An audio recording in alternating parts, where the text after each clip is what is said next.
4% fat, but reindeer milk contains 17, and that makes it a vital baby food for this cold, wintry environment.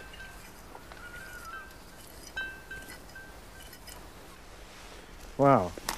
Not as much as you'd get out of a cow, but milk nonetheless. I wonder what it tastes like. God, it's really rich and creamy. That'd be wonderful in coffee. I'm sure.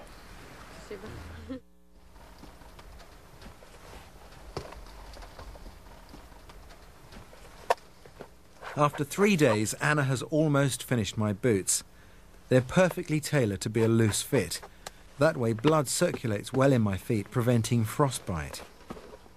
The soles are soft and not strong enough for rough ground, but ideal when all that snow falls.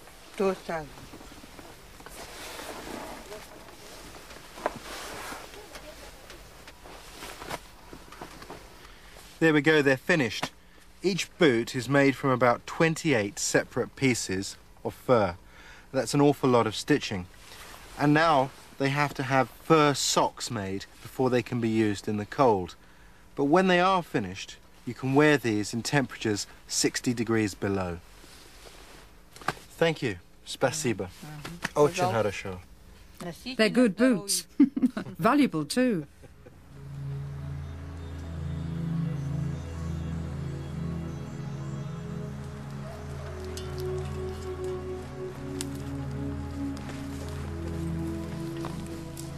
Since they move camp about once a month, the Evenk are masters of packing everything. They did this in under an hour from start to finish, and they packed the children too. This is the Evenk version of a disposable nappy for the twins Alec and Misha. In winter, wet clothes freeze instantly, which is hardly comfortable on long reindeer journeys, so the dry rotten wood soaks up the wetness.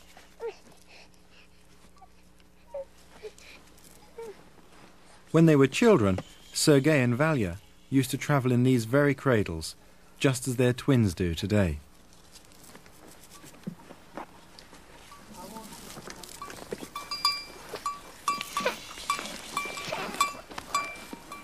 One of the biggest things that struck me about the Evenk is that their children rarely cry.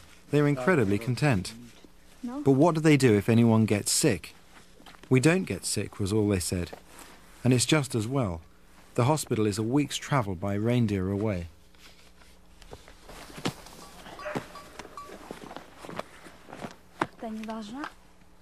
Misha is totally immobile in his cradle.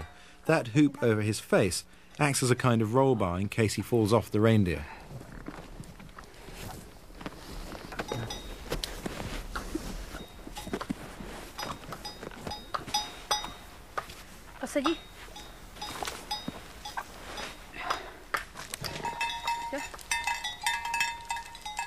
There are no roads here, only tracks that Evenk families have ridden for generations. They have no idea of distance, but they love to travel. In fact, there's an Evenk saying that the best thing in life is living for the next place.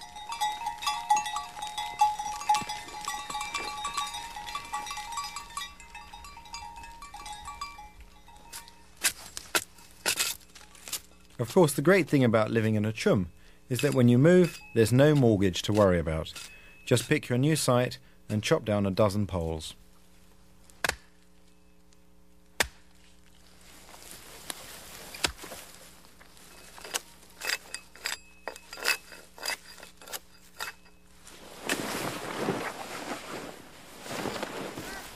These are the only 3 poles to be tied together. They form a tripod, and all the others just get leant on top.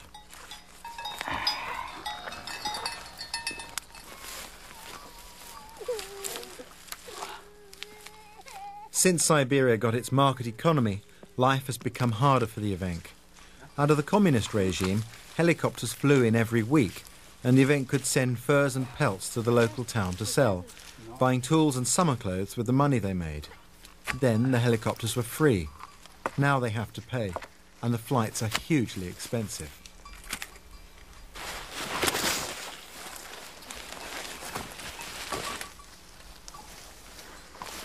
But they love their life and their forest. The children have to be rounded up like reindeer, even lassoed in some cases to be sent off to the state boarding school.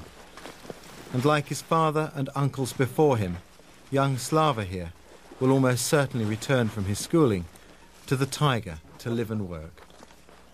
And because they still have the knowledge of how to live in the forest, no matter what happens in the rest of Russia, their way of life can survive.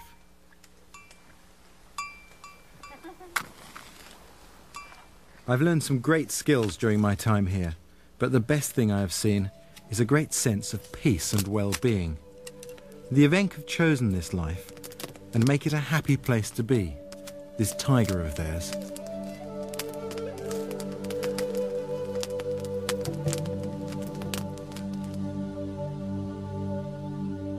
When I arrived here 12 days ago, I thought it was incredible that anybody could live in all that wilderness. And yet, what the Evenk have shown me is not only can you live here, but you can actually enjoy your life in the forest.